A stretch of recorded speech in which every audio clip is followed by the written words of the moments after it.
Have you ever felt a chill run down your spine when you're all alone?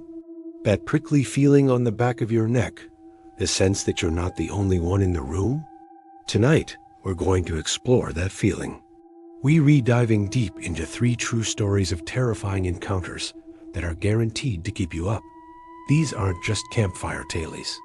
These are real experiences from people who came face to face with the unexplained.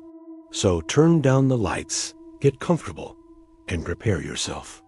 Because after you hear these stories, you might want to leave a light on. Our first story comes from a college student named Liam, who was house-sitting for a professor in an old Victorian home on the edge of town. The house was beautiful, filled with antiques and dusty books, but it had an unnerving silence that seemed to swallow sound. The first few nights were quiet. Liam spent his time studying, watching movies, and enjoying the solitude. But on the 3rd night, things started to change. It began with small things. A book falling from a shelf in another room. The sound of faint, melodic humming that seemed to come from the walls themselves. Liam, a rational guy, brushed it off as the old house settling or the wind playing tricks. The next night, he was in the kitchen making a late-night snack when he heard distinct footsteps on the floor above him. They were slow, deliberate, pacing back and forth in the master bedroom, a room he was explicitly told to stay out of. His heart hammered in his chest. He grabbed a heavy kitchen knife, his hand trembling, and crept towards the stairs. He called out, his voice shaking, "Hello? Is someone there?" The pacing stopped. Silence. Complete and utter silence. He waited for what felt like an eternity, but nothing. He convinced himself it was just his imagination running wild in the creepy old house. He went back to the kitchen, but his appetite was gone. He couldn't shake the feeling of being watched. Later that night, as he tried to sleep on the living room couch, he was jolted awake by a sound that made his blood run cold. It was the sound of a music box, a tinny, haunting melody playing from upstairs. From the master bedroom. That was it. He grabbed his keys and his phone and bolted out of the house, not even bothering to lock the door. He spent the rest of the night in his car, parked down the street, watching the dark, silent house. The professor returned a week later, and when Liam cautiously asked if the house had any quirks, the professor just smiled a strange, sad smile and said, "Oh, you must have met Eleanor. She was my wife. She loved her music box." Liam never house sat for him again.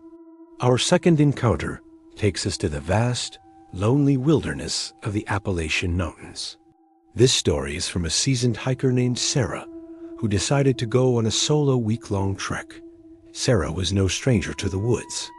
She'd been hiking her whole life and knew how to handle herself. For the first few days, the trip was perfect.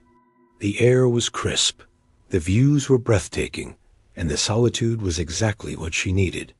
On the 5th day, she set up camp near a small, secluded lake.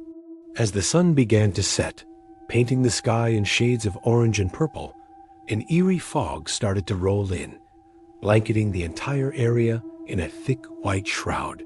It was then that she heard it, a whisper. It was faint at first, carried on the wind, sounding like her name. Sarah ... double quotes, she froze, straining her ears. It had to be the wind, she told herself. But then it came again, closer this time, clearer. Sarah ... help me. It was a child's voice, filled with desperation. Her training screamed at her to stay put, that it could be a trap, but her human instinct, her compassion, took over. She grabbed her headlamp and a first aid kit, shouting back, "I'm here." "Where are you?" The voice called out again, seeming to come from deeper within the fog-shrouded trees. She followed the sound, her headlamp cutting a weak beam through the dense mist. The woods grew darker, the trees more gnarled and twisted. Every rustle of leaves, every snap of a twig, sent a jolt of fear through her. "I'm lost," the child's voice cried, now sounding like it was right beside her. Sarah spun around, her light scanning the empty woods. There was nothing there, just trees and fog. Then she heard a giggle, a cold, menacing giggle that was anything but childlike. It echoed all around her, coming from every direction at once. Terror seized her. She realized she had been lured away from her camp, deep into the woods, and she was no longer alone. She didn't wait for another sound. She turned and ran blindly, stumbling over roots and rocks, not caring where she was going, just needing to get away. She ran until her lungs burned and her legs gave out, finally collapsing at the edge of a trail she vaguely recognized. She managed to find her way back to the main path by morning and was found by other hikers, disoriented and covered in scratches.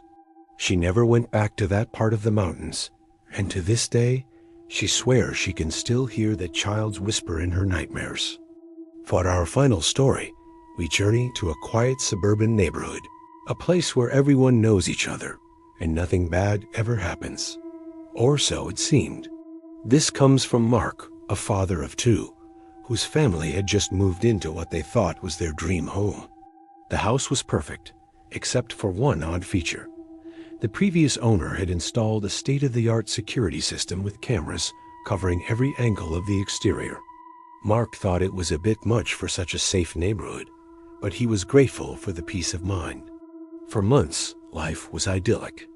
The kids played in the yard. They hosted barbecues. They settled into the community.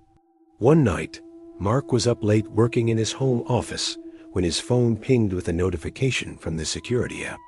Motion detected at the back door. He pulled up the live feed, expecting to see a raccoon or a stray cat. Instead, what he saw made his heart stop.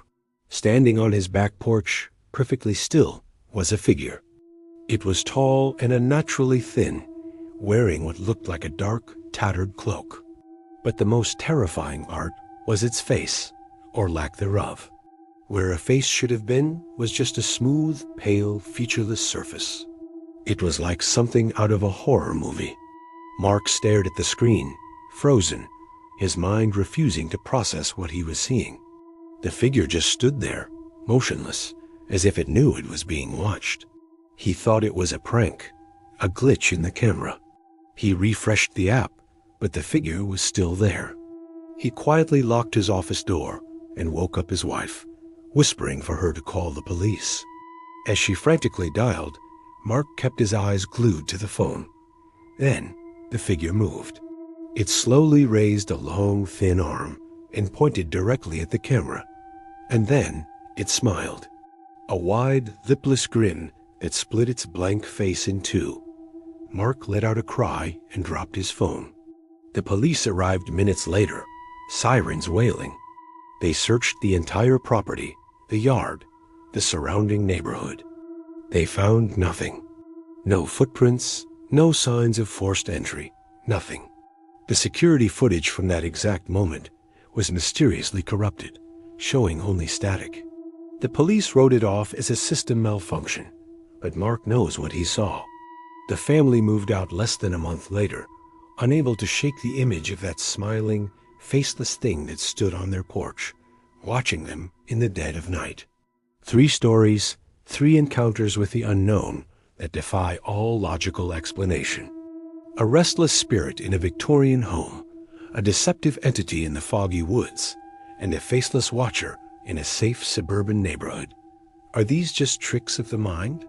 Or is there truly something else out there, lurking in the shadows, waiting for us when we're at our most vulnerable?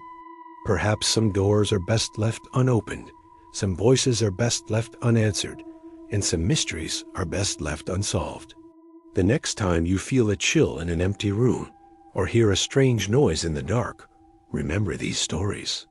You never know what might be listening. Thanks for watching, and try to get some sleep tonight. If you have a story of your own, share it in the comments below. Don't forget to like and subscribe for more Midnight Chills. Stay safe